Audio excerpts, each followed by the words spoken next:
Please please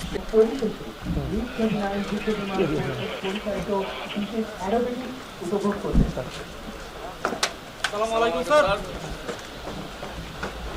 উপস্থিত সুধীমণ্ডলী, সম্মানিত প্রধান অতিথি, মহান আল্লাহ তাআলার কাছে শুকরিয়া জ্ঞাপন করছি আজকের এই আমাদের মহড়াটা সুন্দরভাবে শেষ হয়েছে এবং আপনারা সবাই যারা সাংবাদিক ভাই বোনরা এসছেন ঢাকা থেকে আপনাদেরকে ধন্যবাদ। এটা বাংলাদেশ বিমান বাহিনীর একটা নিয়মিত মহড়া। আমরা প্রত্যেক মাসেই না হলেও প্রত্যেক মাস পরই আমরা এই ধরনের গোলা বর্ষণ করে থাকি। বাংলাদেশ বিমান বাহিনীর আপনারা জানেন আমাদের মূল দায়িত্ব হচ্ছে আকাশ প্রতিরক্ষা বা এয়ার ডিফেন্স। এয়ার ডিফেন্সের সাথে সাথে আমাদের এয়ার টু গ্রাউন্ড বা আকাশ থেকে ভূমিতে গোলাবর্ষণের প্রয়োজনীয়তা হতে পারে, যে কোনো হোক সেটা দেশের ভিতরে বা বাইরে যে কোনো পরিস্থিতি মোকাবেলার জন্য। আমরা এয়ার ডিফেন্স রোলে যে আকাশ থেকে আকাশে গোলা নিক্ষেপ করি সেটা আমরা করি হচ্ছে বঙ্গোপসাগরে। তো ওইখানে হয়তো আপনাদেরকে আমি এভাবে দেখাতে পারবো না। তো এই আমাদের যে দৈনন্দিন মহড়া হয় সেটাই আপনাদেরকে আজকে আমাদের কমপ্লিট প্যাকেজটা উপস্থাপন করা হয়েছে। বাংলাদেশ বিমান বাহিনীর প্রধান ভূমিকা হচ্ছে দিগন্ত, স্থলে এবং জলে আমাদের নিরাপত্তা এবং যে কোনো ধরনের আঘাত প্রতিহত করা, এটাই হচ্ছে আমাদের মূল মন্ত্র। এবং এছাড়াও আমরা যে কোনো ধরনের প্রয়োজনে, দেশের যে কোনো ধরনের প্রয়োজনে আমরা সদয় প্রস্তুত। 24 ঘন্টা 7 দিন 365 দিন আমরা সবসময় প্রস্তুত থাকি। আজকের এই মহড়াতে আপনারা দেখেছেন আমরা আমাদের বিমান বাহিনীর যেসব সক্ষমতা আছে সেগুলি প্রদর্শন করেছি। আমাদের বৈমানিকরা ফাইটার, ট্রান্সপোর্ট এবং হেলিকপ্টার 3 ধরনেরই আমাদের সক্ষমতা আছে আকাশ থেকে ভূমিতে গোলাবর্ষণ করা ছাড়াও troops insertion, combat search and rescue এবং সার্চ অ্যান্ড রেস্কিউ। তারপরে আমাদের যেটা শান্তিকালীন সময় যে কোনো ধরনের দুর্যোগ মোকাবেলা করার জন্য যে ধরনের প্রস্তুতি দরকার সেই প্রস্তুতি আমাদের রয়েছে, সেটারই একটা প্রদর্শন হয়েছে। এই ধরনের মহড়ার মাধ্যমে শুধু আমরা প্রদর্শন করার জন্যই করি না, এটা আমাদের নিজস্ব একটা অ্যাসেসমেন্টও হয়।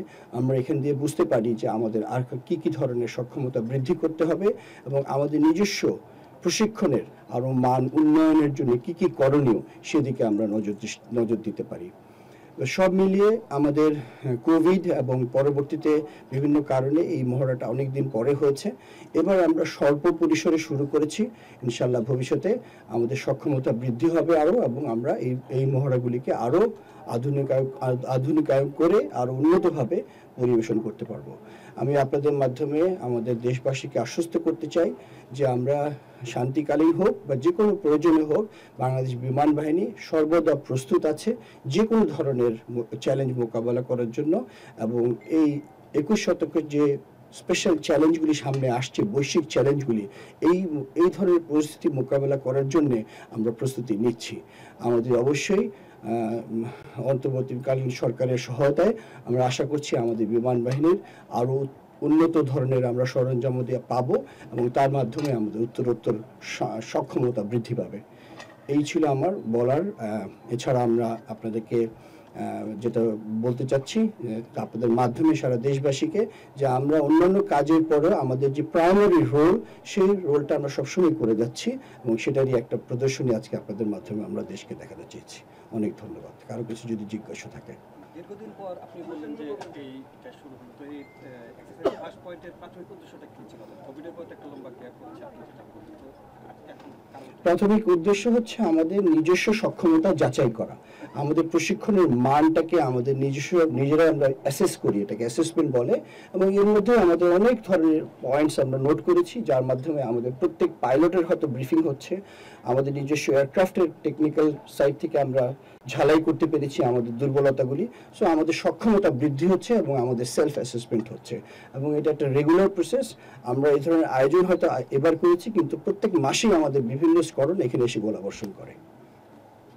জি, সক্ষমতা বৃদ্ধির কথা বললেন। সক্ষমতা বৃদ্ধির জন্য নতুন করে কি ধরনের ইকুইপমেন্ট বা নতুন বিমান বাহিনী কি ধরনের সরঞ্জামাদি সংযোজন করা যেতে পারে, সেরকম কোনো পরিকল্পনা আছে কিনা? অনেক ধন্যবাদ। আপনারা জানেন আমাদের বিগত কয়েক বছরে আমাদের ট্রান্সপোর্ট ফ্লিটে C-130J ইন্ডাকশন হওয়ার পরে আমাদের পরিবহন বিমানে অনেক সক্ষমতা বৃদ্ধি পেয়েছে। আমরা পৃথিবীর যে কোনো প্রান্তে আমরা যে কোনো সময় যে কোনো ধরনের সহযোগিতামূলক হোক আর যে কোনো প্রয়োজনীয় হোক আমরা পাঠাতে পারি। আমাদের মাল্টি রোল কম্ব্যাট এয়ারক্রাফট যেটাকে বলা হয়, যে অত্যাধুনিক পঞ্চম প্রজন্ম এখন বলবো বা 4th জেনারেশন প্লাস এয়ারক্রাফটগুলি, এই দিক থেকে আমাদের MiG-29 2000 সালে এসেছিল আর অলমোস্ট প্রায় 25 বছর হয়ে যাচ্ছে। সো আমাদের এই মাল্টি রোল কম্ব্যাট এয়ারক্রাফটের দিকে আমাদের এখন নজর। আমরা চাচ্ছি আমাদের বিশ্বের যে কোনো জায়গা থেকেই হোক আমরা অত্যাধুনিক মাল্টি রোল কম্ব্যাট এয়ারক্রাফট নিয়ে আসবো। এবং এছাড়াও আমাদের এয়ারফোর্সের অন্যান্য ধরনের helicopter, surface two air missile, medium range surface two air missile, এই ধরনের সক্ষমতা বৃদ্ধি করার জন্য আমরা সচেষ্ট আছি। আজকে যে অনুশীলনটা হলো, এই অনুশীলন থেকে যে অভিজ্ঞতাগুলো আপনারা পাচ্ছেন, সেটি আরো উন্নত আকাশ প্রতিরক্ষা ব্যবস্থা গড়ে তোলার জন্য কি কি ব্যবস্থা নিতে পারেন? এখানে কোনো দুর্বলতা আছে কিনা? না, দুর্বলতা নাই, তবে আমরা সবসময় it's a continuous process of improvement বলি। একটা কথা আমরা সশস্ত্র বাহিনীতে বলি, there is always some room for improvement. So এই ধরনের প্র্যাকটিসের মাধ্যমে আমাদের দৈনন্দিন যে পাইলটদের প্রশিক্ষণ সেটা সচল আছে। প্রত্যেক পাইলট তাদের নিজস্ব কনফিডেন্স বৃদ্ধি পাচ্ছে, বাট ওভারঅল আমাদের সক্ষমতা আছে এবং এটা আমরা বৃদ্ধি করার চেষ্টা করছি।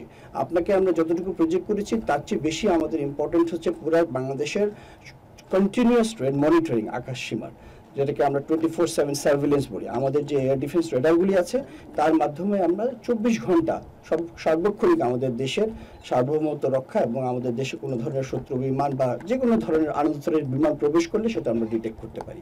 সো এটা ছাড়াও আমাদের যদি প্রয়োজন হয়, যেটা আমাদের উদ্দেশ্য নয় কোনো যুদ্ধে জড়িত হওয়ার, কিন্তু যদি প্রয়োজন হয় সেটার জন্য আমরা সদা প্রস্তুত আছি। অনেক অনেক ধন্যবাদ। আপনাদেরকে আবার ধন্যবাদ জানাচ্ছি, আপনারা এসেছেন ঢাকা থেকে এবং আমরা কিছু অতিথি নিয়ে এসেছি। এই জন্য আজকে এই অনুষ্ঠানটা সুন্দরভাবে হয়েছে। আমরা অনেক কৃতজ্ঞ মহান আল্লাহ তাআলার কাছে যে আজকে আবহাওয়াটা খুবই সুন্দর ছিল এবং এই একটা আমাদের ভিজিবিলিটি ইস্যু হয় যখন দেখা যায় না দূরবর্তীতে। So Allah was very kind. So আমি মহান আল্লাহ তাআলার কাছে অনেক অনেক ধন্যবাদ জ্ঞাপন ও মনোবল বৃদ্ধি করতে অত্যন্ত কার্যকরী। বিগত কয়েকটি অপারেশন পরিচালনা করা হয়েছে।